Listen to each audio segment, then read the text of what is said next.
Hello students, आज की इस वीडियो में हम पढ़ेंगे linearly dependence and linearly independence of vectors, यानी रेखीय परतंत्र और रेखीय स्वतंत्र सदिश। लीनियरली इंडिपेंडेंट, जिसको बोलते हैं LI, एंड लीनियरली डिपेंडेंट,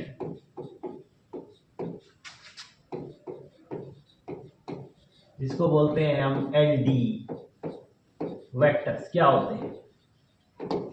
ठीक है, सबसे पहले मैं बात बता देता हूं, को हिंदी में बोलते हैं रेखिकतः स्वतंत्र व रेखिकतः परतंत्र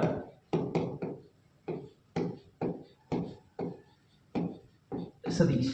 ठीक है, तो सबसे पहले हम बात करते हैं कि वेक्टर्स क्या होते हैं। समझो ध्यान से, वेक्टर्स आज तक जो आपने पढ़े थे वेक्टर्स, वो क्या पढ़े थे? आई कैप, जे कैप, के कैप, ये जो नोटेशन थी, इन्हीं को आपने क्या पढ़ा था? वेक्टर्स पढ़े थे।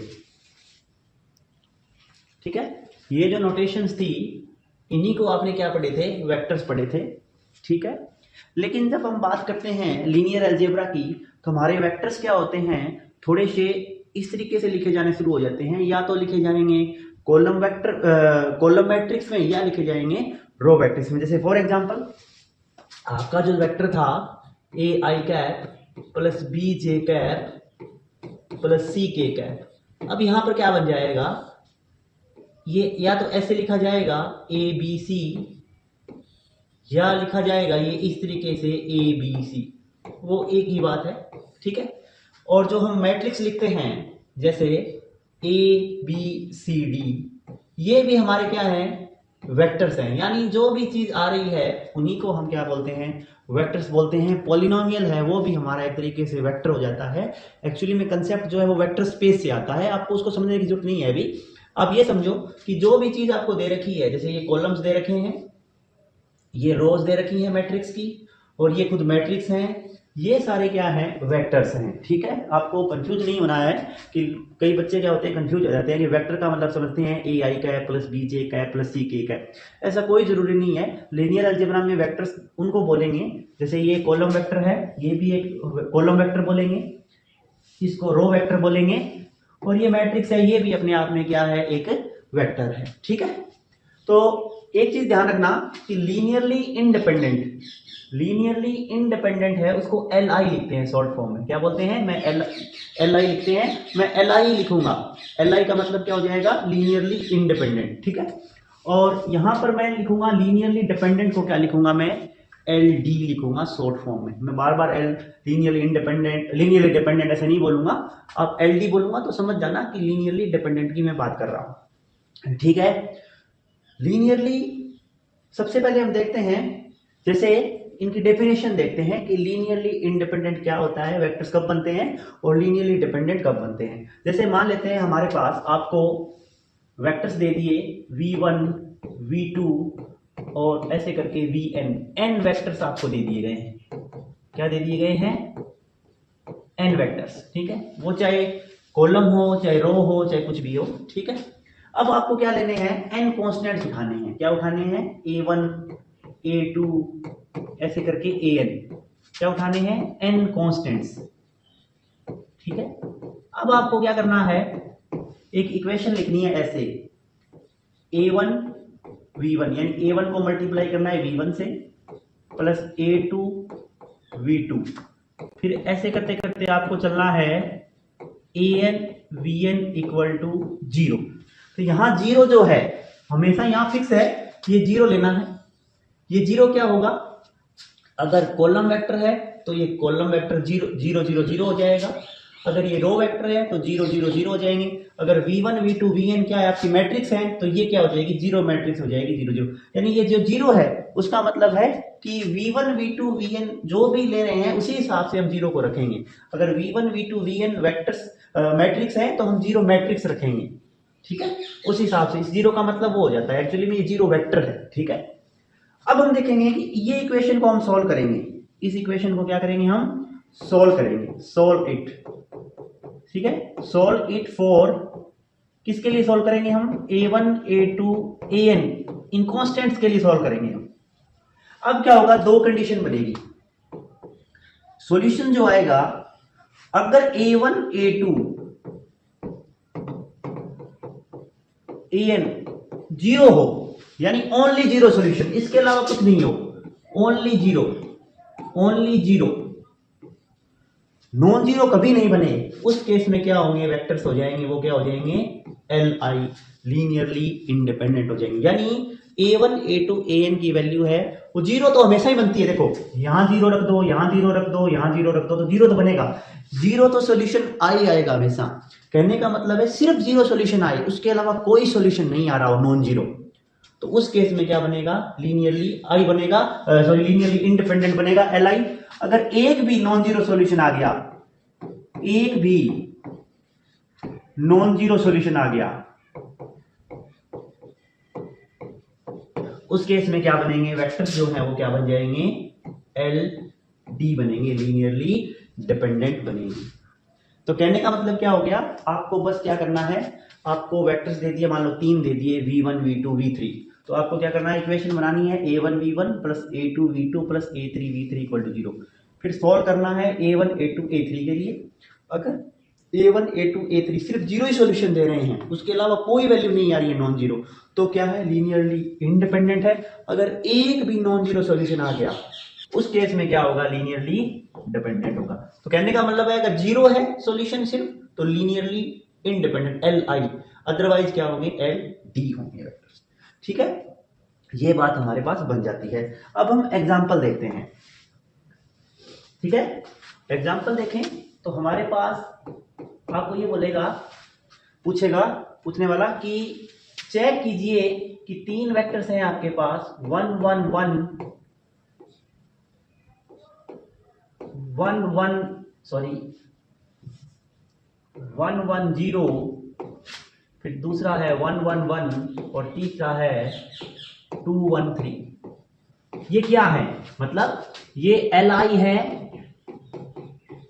या LD है, आपको पूछेगा चेक करो कि ये li है या LD है, यानी लीनियरली इंडिपेंडेंट है या लीनियरली डिपेंडेंट है। आपको बस माइंड में ही ध्यान रखना है, अगर सिर्फ जीरो सॉल्यूशन आया तो लीनियरली इंडिपेंडेंट li है, अगर कोई भी नॉन जीरो सॉल्यूशन आया तो LD है, ठीक है। तो इसको मान लेते हैं हम v1, ये वेक्टर है अपना v1, इसको मान लेते हैं हम v2 और इसको मान लेते हैं हम v3। अब मैं कहने क्या बताया था कि 3 कांस्टेंट लेंगे a1 a2 a3, तो हम इक्वेशन बनाएंगे a1 v1 plus a2 v2 plus a3 v3 equal to 0। कोई भी 3 कांस्टेंट उठाएंगे हम a1 a2 a3, ठीक है। हम सॉल्व करेंगे इक्वेशन को a1 a2 a3 के लिए। तो a1 लिख देंगे हम a1, फिर क्या लिख देंगे हम 1 1 0, फिर लिख देंगे हम a2, क्या लिख देंगे 1 1 1, फिर लिख देंगे हम a3, क्या लिख देंगे हम 2 1 3। अब क्या है, ये जीरो है तो इस हिसाब से जीरो बनेगा, 0 0 0, ठीक है ना। जीरो हमेशा उसी की फॉर्म लेगा क्योंकि वो जीरो वेक्टर है। अब क्या करेंगे हम, देखो ध्यान से, ये क्या बन जाएगा 1 इंटू a1, ठीक है, ये बन जाएगा a1 प्लस, पहले जोड़ दो आप, 1 इंटू a1, 1 a1 हो गया, plus 1 into a2 plus 2 into a3, ठीक है। फिर यहां क्या हो जाएगा 1 into a1 a1, 1 into a2 a2 plus a3, ठीक है। फिर क्या हो जाएगा 0 इंटू a1 0 रह जाएगा, 1 इंटू a2 a2 रह जाएगा, plus 3 into a3 equal to क्या हो जाएगा 0 0 0। ठीक है, अब हम देखो, अब ये जो पूरा वेक्टर है वो 0 0 के बराबर है, तो ये जो फर्स्ट एलिमेंट है वो इस 0 के बराबर है, सेकंड एलिमेंट है वो इस 0 के बराबर है, थर्ड एलिमेंट है वो इस 0 के बराबर है। तो कहने का मतलब हुआ यहां से तीन इक्वेशन बन जाएगी हमारे पास। कौन कौन सी? यहां से ये बनेगी, एक तो a1 plus a2 plus 2a3 बराबर 0, इसको लिख देते हैं हम इक्वेशन नंबर 1। फिर क्या आ जाएगी, a1 plus a2 plus a3 equal to 0, ये इक्वेशन नंबर 2। और फिर क्या आ जाएगा, a2 plus 3a3 equal to 0, ये इक्वेशन नंबर 3। ठीक है, इसको 0 के बराबर रख दिया, इसको 0 के बराबर रख दिया। तीन इक्वेशन हमारे पास आई, 1 2 3। हमारे पास तीन इक्वेशंस आई है। इक्वेशन 1 हो गई a1 plus a2 plus 2a3 equal to 0, दूसरी आ गई a1 plus a2 plus a3 equal to 0, और तीसरी आ गई a2 plus 3a3 equal to 0। ये हमारे पास तीन इक्वेशंस हैं a1 a2 a3 में। हमें इसे a1 a2 a3 के लिए सॉल्व करना है। तो सबसे पहले हम क्या करेंगे, एक में से दो घटाएंगे, तो a1 अपना है वो हट जाएगा, 1 माइनस 2 करेंगे 1, तो a1 है, ये a1 है, ये आपस में कैंसिल हो जाएंगे, तो a2 भी कैंसिल हो जाएगा, क्या बचेगा a3। a1 से a1 कैंसिल, a2 से 2a3 माइनस a3, तो a3 इक्वल टू कितना आएगा, 0 माइनस 0 0, तो a3 की वैल्यू कितनी आ गई, 0। ये a3 की वैल्यू 0 है, put a3 equal to 0 in equation 3। Equation 3 में हम a3 की वैल्यू 0 पुट कर देंगे, तो बन जाएगा अपने पास a2 plus 3 into 0 equal to 0 implies a2 equal to कितना हो जाएगा, 0।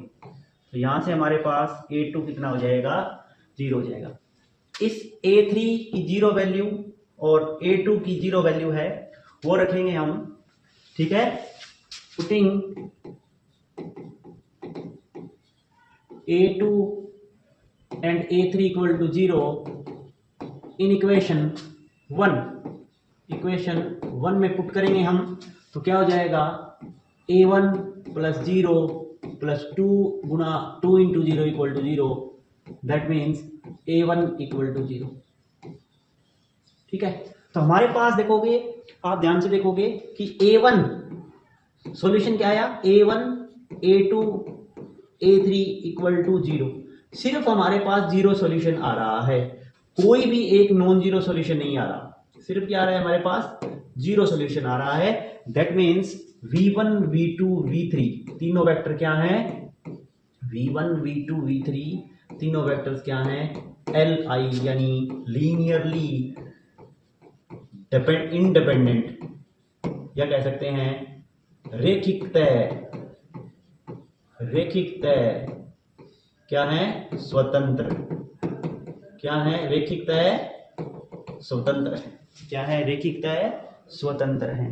यानी अगर हमारे पास सिर्फ 0 सॉल्यूशन आ रहा है तो हम कहेंगे रेखिक स्वतंत्र, यानी लीनियरली इंडिपेंडेंट है ये वेक्टर्स। ठीक है,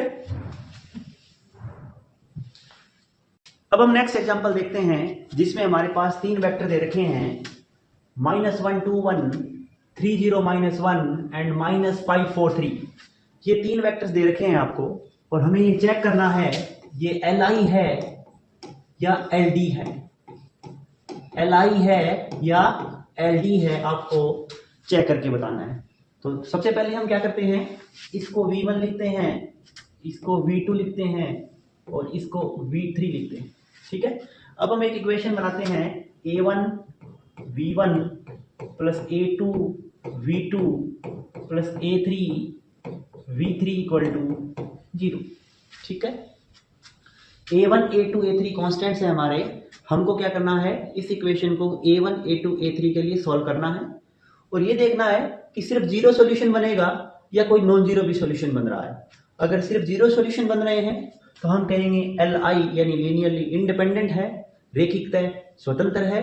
अगर एक भी नॉन जीरो सॉल्यूशन बन रहा है A1 A2 A3 में कोई भी, ठीक है, तब हम ये कहेंगे कि ये जो वेक्टर्स हैं वो क्या है, LD यानी लीनियरली डिपेंडेंट है, कह सकते हैं रेखिक तय परतंत्र है। ठीक है, अब हम देखते हैं A1 V1 क्या हो जाएगा -2V1 प्लस A2 30 -1 और A3 कितना हो जाएगा -543 इक्वल टू 0 0 0। ठीक है, ये 0 इस फॉर्मूले का, ये फॉर्मूले का। अब क्या हो जाएगा, इसको हम लिख देंगे -A1 फिर 3A2 फिर ये हो जाएगा -5A3 फिर ये हो जाएगा 2A1 0 इंटू A2 0 हो गया 4 इंटू A3 फिर ये हो जाएगा A1 -A2 plus 3A3 equal to 0 0 0। ठीक है, अब देखोगे ये वेक्टर है, ये एलिमेंट है और ये एलिमेंट, तीन एलिमेंट है।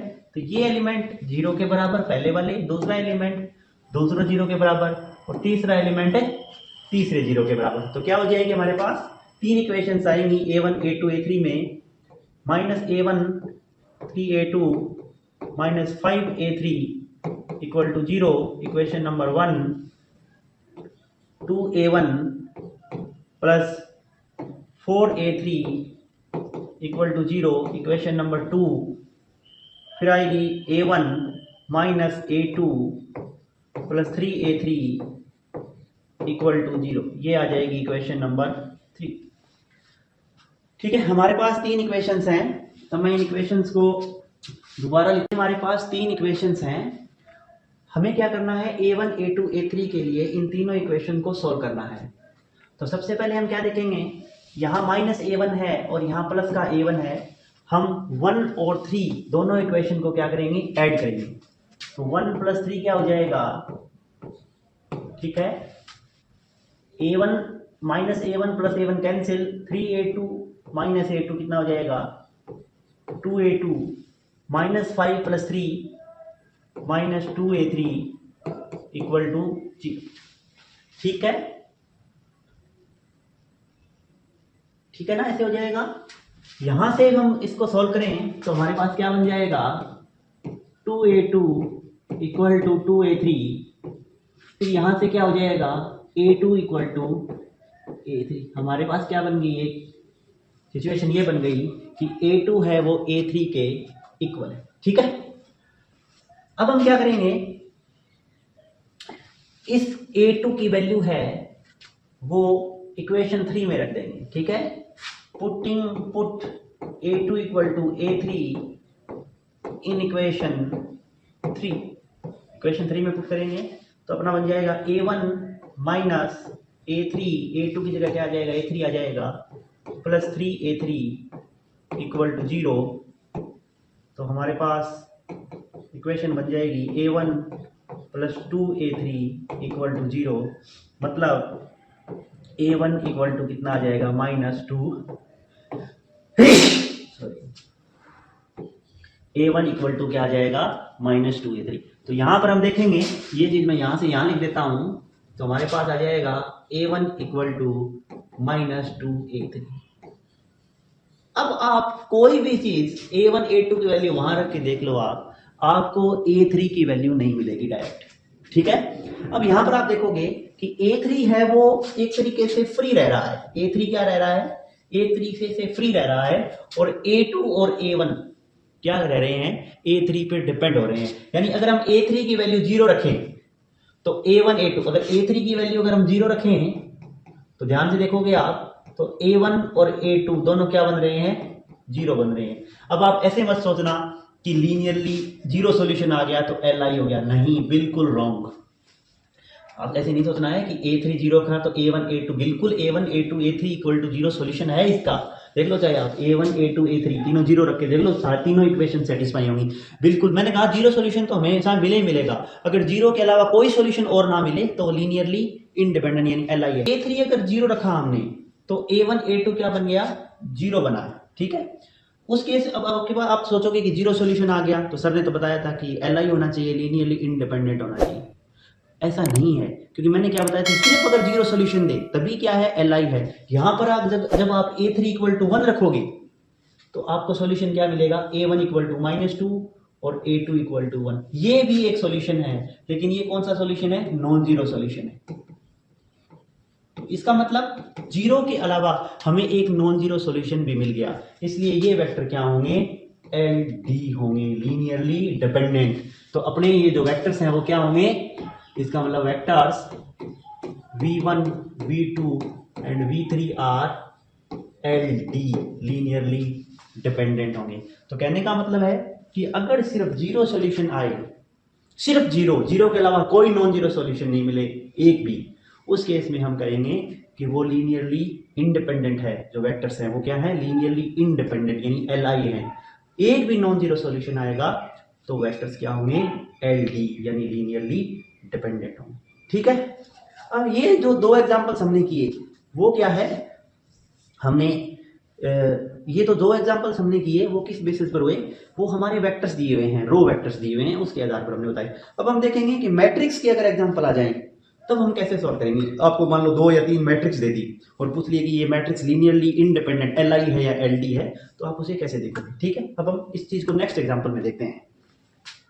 अब हमारे पास इस एग्जांपल में 3 मैट्रिसेस दी हुई हैं, ठीक है, और हमें ये देखना है कि ये तीनों मैट्रिक्स हैं वो लीनियरली इंडिपेंडेंट है, यानी LI है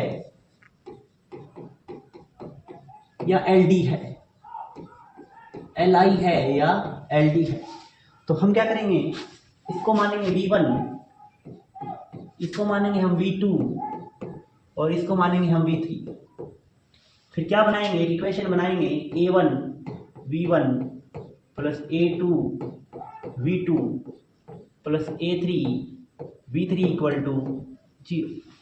यहां पर जीरो क्या हो जाएगी? अब जीरो मैट्रिक्स हो जाएगी। ठीक है। अब हम लिख देते हैं A1 1 1 0 -1 plus A2 1 1 -1 0 plus A3 1 -1 0 0 equal to, अब हमारी जो 0 0 0 मैट्रिक्स है वो जीरो वाली क्या हो जाएगी? 0 0 0 0 हो जाएगी। ठीक है। अब यहां से क्या हो जाएगा आपके पास? A1, अब हम ये वाली एंट्री देखेंगे सब जगह। तो यहाँ A1 1 into A1 1 into A2 plus 1 into A3, तो क्या हो जाएगा? A1 plus A2 plus A3। फिर यहाँ देखोगे 1 into A1 plus A2 minus A3। ठीक है। फिर 0 into A1 minus into A2 और ये 0 इंटू A3 तो 0 ही हो जाएगा, minus into A1 equal to क्या हो जाएगा? 0 0 0 0। अब हम क्या करेंगे? दोनों साइड से कंपेयर करेंगे। ठीक है। अब हम क्या करेंगे? पहला एलिमेंट पहले के बराबर, दूसरा एलिमेंट दूसरे के बराबर, तीसरा एलिमेंट तीसरे के बराबर, चौथा एलिमेंट चौथे के बराबर। अगर हम करते हैं तो हम देखते हैं कि यहां से आप देखोगे तो A1 plus A2 plus A3 equal to आएगा 0, A1 plus A2 minus A3 equal to आएगा 0, माइनस A2 इक्वल टू आएगा 0 और माइनस A1 इक्वल टू आएगा 0। तो यहां से देखो इसी डायरेक्ट आ जाएगा, यहां से A2 इक्वल टू 0। ठीक है। यहां से डायरेक्ट क्या आ जाएगा? A1 equal to 0। अब ये A1 और A2 की वैल्यू दोनों यहां पर रखेंगे, A1 और A2 0 यहां पर रखेंगे, तो 0 plus 0 plus A3 equal to आ जाएगा 0, मतलब A3 भी कितना आ गया? 0। इसका मतलब सॉल्यूशन क्या है अपने पास? A1 भी 0 है, A2 भी 0 है, A3 भी 0 है। इसके अलावा कोई भी इसका नॉन जीरो सॉल्यूशन नहीं है। मतलब इसका जो सॉल्यूशन है वो सिर्फ क्या है? जीरो सॉल्यूशन है। दैट मीन्स ये क्या होंगी? तीनों मैट्रिसेस क्या होंगी? लीनियरली इंडिपेंडेंट LI होंगी। क्या होंगी? LI। LD ये नहीं हो पाएंगी। ठीक है। तो इस तरीके से हम क्वेश्चंस को लीनियरली इंडिपेंडेंट LI और LD के क्वेश्चंस को हम सॉल्व करते हैं। ये कंसेप्ट इंपॉर्टेंट है, छोटा या बड़ा क्वेश्चन यहाँ से आने के पूरे चांसेस रहते हैं। ठीक है। तो इस चीज को आपके लिए समझना जरूरी था। Thank you.